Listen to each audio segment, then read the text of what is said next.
And he's somebody I was real interested in talking with because we are here at a First Time Out conference for RootsTech. And this gentleman has been at many a conference. I'm really interested to get his take on it. Welcome back to the podcast, Tony Burroughs.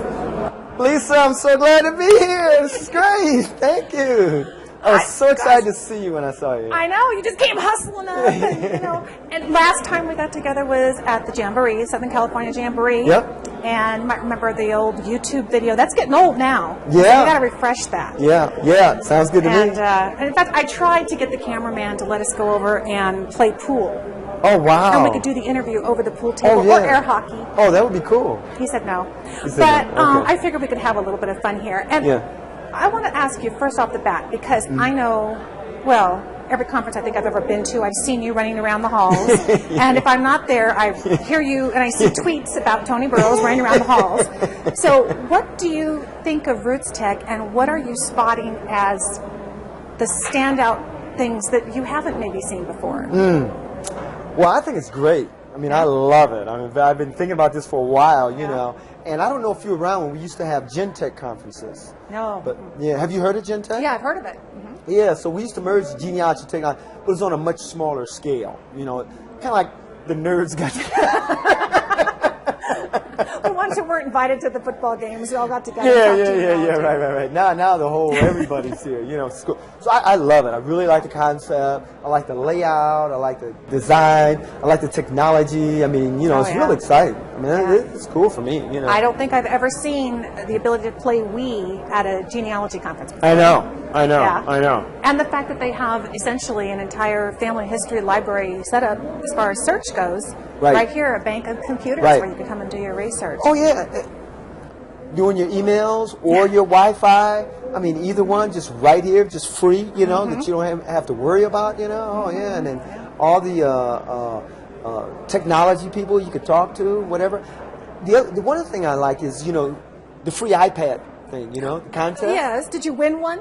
Not yet, but they've got my info. I'm waiting to get a tweet saying you won. Waiting to hear your name announced over the internet. Yeah, but the concept I like about it is not just giving away free, but you got to go to certain vendors in order to get their signature before you turn it in. So with that, I've learned a lot going to some of the different spots, getting my signatures, you know. So that's been really cool. So it's been educational, you know. And it's been a wonderful tool for getting the people to mingle a little bit more and get out and see the exhibitors. Absolutely. Well, you know, you walk in here and you cannot miss how high-tech it is, how gorgeous it is, how vast it is. Right. But there is more to a conference than the exhibit hall. Yeah. And this is shiny and new and gorgeous. Yeah. But classes, how do you think they're doing addressing the needs of such a diverse audience? Because you not only have technology only and genealogy only, but within genealogy, you really have the techie genealogists, and you have the very traditional ones who are still looking very nervous. Well, I think they've done an excellent job. In fact, I was stunned when I looked at the program because there's about 10 sessions per hour. I know. So with that many, there's such a very eclectic mix of what you can go to. Either if you're real tech, or if you're real genealogy, or in between, or whatever. So, I mean, I saw about 4 or 5 every hour I wanted to go to. So, I mean, to me, it's just super. And one of my friends who has a technology company, up in Nova Scotia, I talked with him, and he said it's great for him because all of the tech stuff that he's working on, he said that he's so excited to be able to intermingle and to work with some of the other people doing technology too. Fantastic. So yeah, it's been great for him. You know? There's been a synergy going on. I went to a lunch today that BYU was putting on, and it actually happened. You know, just what Jay Verkler had been talking about, which is I was 2 seats away from a developer who's been maybe doing her research for 3 years. And I'm sure she was in her 20s. But we just hit it off, and we've already made an unconferencing gig to get together later today to talk about some projects. So that does seem to be happening. And the whole thing of unconferencing. I thought that was a great concept. Have you seen that at any other genealogy conference? I've never heard of it before. But as soon as I heard it, I said, you know, I've kind of thought about something like that. Well, let me put it like this. Have you discussed unconferencing with not on the podcast? Not whole much in depth. Well, for people that don't understand, it's like unconferencing means that if you look through the program and you don't see a topic that you think should be discussed or something you're interested in, you could put it on the board, and then other people that are interested, they can come and you can sit down there and have a group discussion about that particular topic. And they're all posted on the board so you can see what people are interested in talking about and when they are. So I thought that is like super. Because how many times have I been in a conference, looked at a program and said, well, how come you're not talking about this? How come you're not talking about that? So to be able to fit that in around all the other programs, to me, I think it's just fantastic. It really makes the attendees get involved in the actual structure of the conference. Exactly. And have you noticed, what I think is awesome is there is enough seating. If you need a spot to plunk down or just check your email or talk to somebody else, there is seating everywhere. Oh yeah, there's plenty. There's plenty. There's plenty. Yeah, it's really good. Now, the other thing I just heard about this morning that I'm going to try to go to at 3 o'clock, it's called the lightning round. Have you heard of that? No. The lightning round is you could go to the room, you could talk about whatever you want for 5 minutes. After the 5 minutes, bam, you're out of there. Is it like speed dating? Yes. You know, where you jump from table to table? It's like speed genealogy, you know? Okay, oh, awesome. Yeah. I could do that. I was just talking to Ann, and she asked me, was that, the lightning round? I said, no, I just saw it on the board. She said, you got to go. It's exciting. Okay. And she was saying that, you don't have to sit through a boring hour, lecture, I mean, they're only 5 minutes. Some of them are great. Some of them are terrible, but it's something really unique and very different, Yeah. So that's great. I'm excited about going, Well, you mentioned something unique and different, and I just want to switch gears because you were just telling me you were doing something very unique and different that I don't hear about genealogists doing every day, and that is you're getting in the classroom. Yeah. You are finally going out there and mining for the young ones. Oh, yeah. Tell us about it. Oh, yeah. Well, I've been working with students and kids for the last couple of years. Yeah.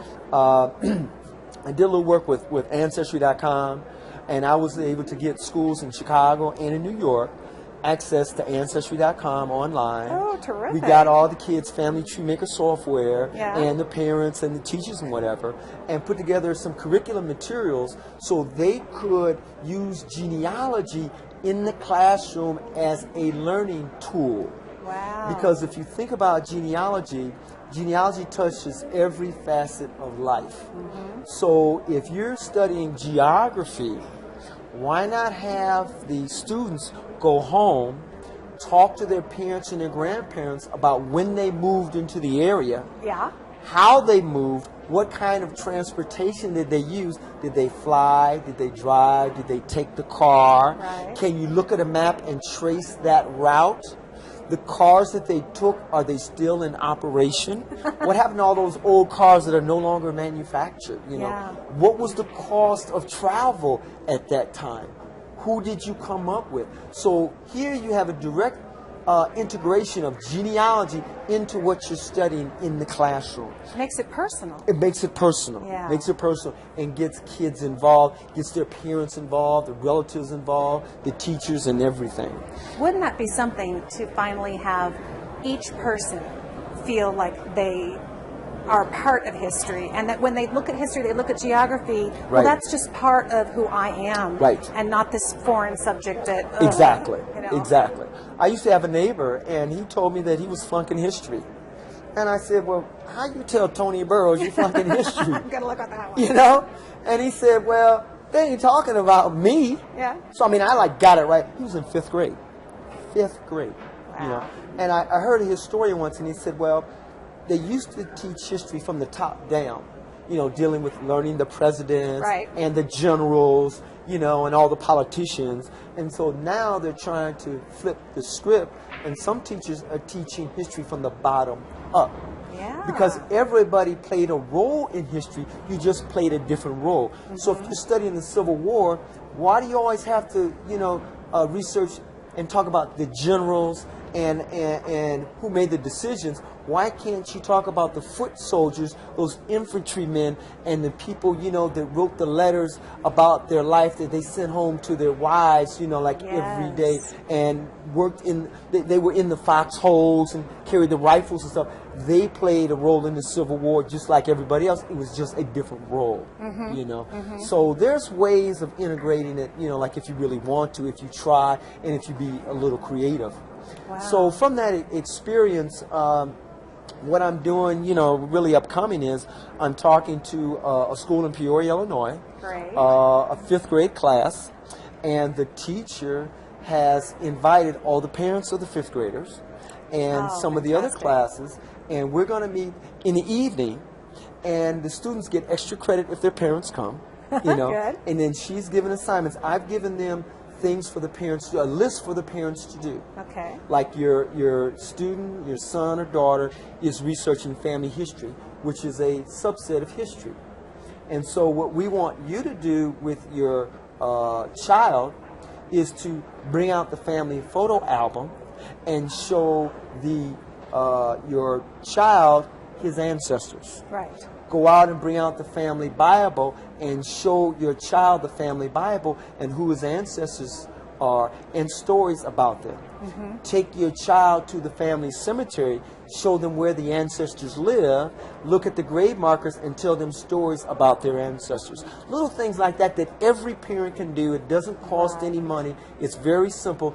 And the student will come into class and he has to write an essay about one of his ancestors. And he gets extra credit if he brings in different family materials like the Bible or photographs or things like that, and then writing up the stories, et cetera, et cetera, Was that difficult to get integrated into a school system, to pitch that idea? It really wasn't. No? It really wasn't at all. But what you do is you have to talk to different administrators that are like a little open. Yeah. I mean, I tried to do this when a book came out 10 years ago, and it's like that, But I realized what happened was the administrators that they hooked me up with just didn't get it. Right. Now I've been very fortunate to work with some teachers and administrators that are really interested in it. And what happened actually, Henry Louis Gates gave a copy of his book, Tracing Oprah's Roots, to the Chicago Public, well, he gave it to Mayor Daley, the mayor of Chicago. He gave it to the Chicago Public Schools. The schools said they were going to put it in the library, but in order to put it in the library, we need to teach the kids how to do genealogy. So they started writing a curriculum on their own, realized they didn't know a lot about genealogy. A couple of the committee members knew me and knew of my work, so they brought me in as a consultant. Excellent. So I was the facilitator to teach them how real genealogy is done and to look over the lesson plans and help them write lesson plans to integrate genealogy research with the Illinois learning standards. Fantastic. And I imagine once you get a couple of administrators, you get a couple of those under your belt, then you can turn to the tougher brick walls and say, here's some great examples of what it could look like, and then they can see it. Exactly. Yeah. Exactly. And they say, hey, this works. Yeah. And it makes sense, and kids get excited. They get interested. They get engaged. And that's what they're looking for. The kids are looking for, give me something that's interesting. Mm-hmm. Give me something that affects me. Give me something I can relate to. When you do all that stuff that doesn't have anything that has to do with them, and they don't see a connection, they don't really show a lot of interest. They just tune out. Right, Yeah. they tune out. So if we have, obviously, some parents, some grandparents watching this, and they're thinking, I want to do that. Of course, my school's not doing that yet. What can I do myself that wouldn't be overwhelming but would actually be at their level and appropriate? What would you suggest? Well, there's a lot of curriculums, genealogy curriculums, on the internet. Oh, for kids? Yes. Great. Yes, for elementary schools. Mm-hmm. They can I would just say go to Google. Everybody uses Google. Yeah. Just type in genealogy curriculum, and you'll get tons and tons and tons of hits. And all this stuff is free.